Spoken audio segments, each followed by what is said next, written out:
La la la la la. C1D.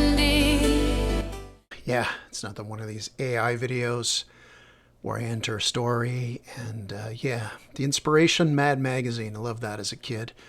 I'm talking about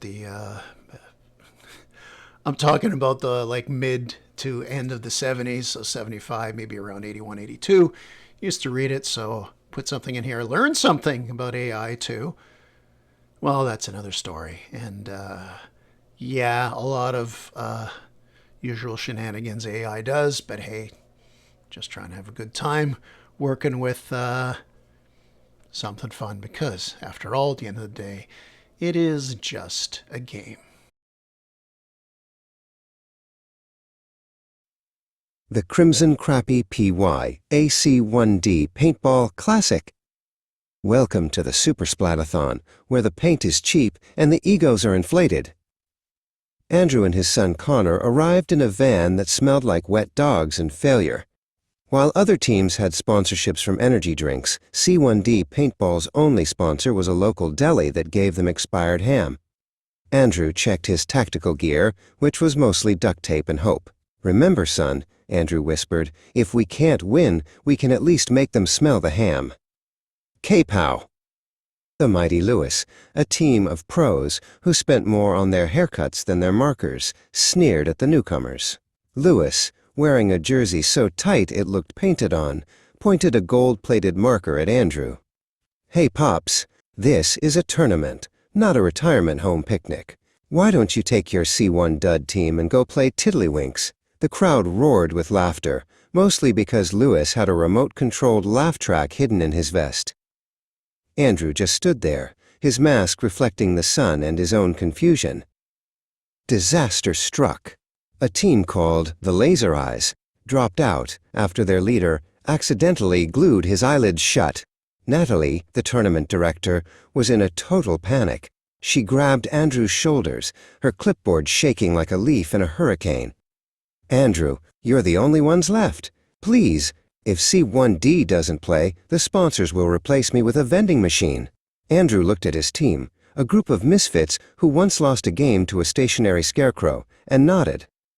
"We're in. Also, do you have any spare tape?" The C1D roster was unique.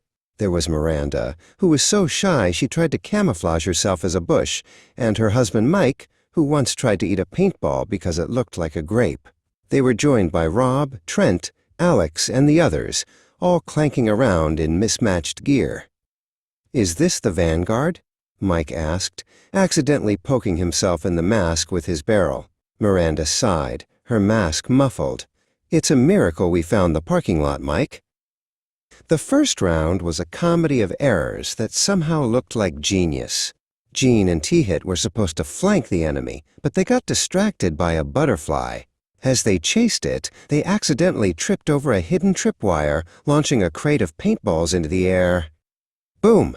The falling spheres rained down on their opponents like neon hail. "Did we do that?" T-Hit asked, stumbling through a trench. Gene just shrugged.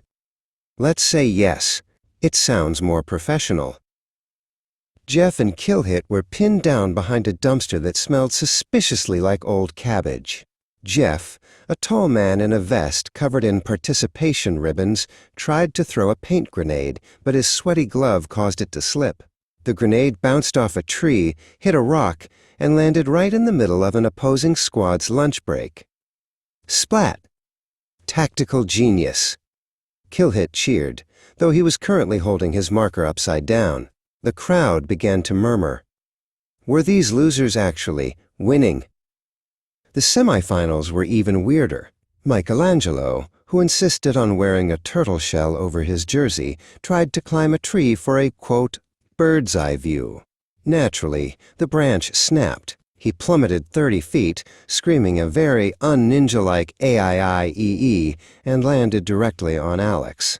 The impact caused Alex's marker to go off in a rapid-fire frenzy, eliminating the entire opposing team in 3 seconds. "I meant to do that," Alex groaned from under the turtle shell. The spectators were starting to chant their name. The championship match against the mighty Lewis was a mud-soaked nightmare. Lightning flashed, and the rain turned the field into a giant slip and slide. Andrew watched in horror as Connor tried to make a heroic charge, only to step on a discarded banana peel. Who brings bananas to a paintball match? With a sickening squish, Connor went down, clutching his foot. "My ankle! It's twisted like a pretzel," he wailed. Andrew rushed to his side. "Stay with me, boy. Don't look at the neon light." Lewis stood over the fallen Connor, his gold marker aimed at the boy's goggles. "Time to go home, losers," he laughed. But he forgot one thing. Miranda, the shy girl who had been hiding in a trash can the whole time, suddenly popped out like a jack-in-the-box. She was sneezing from the dust, and her finger jerked on the trigger. Pop, pop! 2 perfect shots struck Lewis and his last teammate right in their smug masks. The field went silent. C1D had won. Miranda whispered, "It's only a game, guys." The "it's only a game" movement swept the nation. Suddenly, nobody cared about being pro or having gold-plated gear.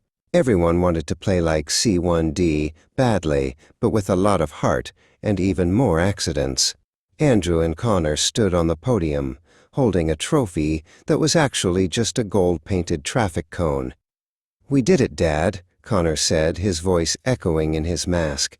Andrew looked at the crowd of fans, all wearing "It's only a game" shirts. "Yes, son. Now let's go get some of that expired ham."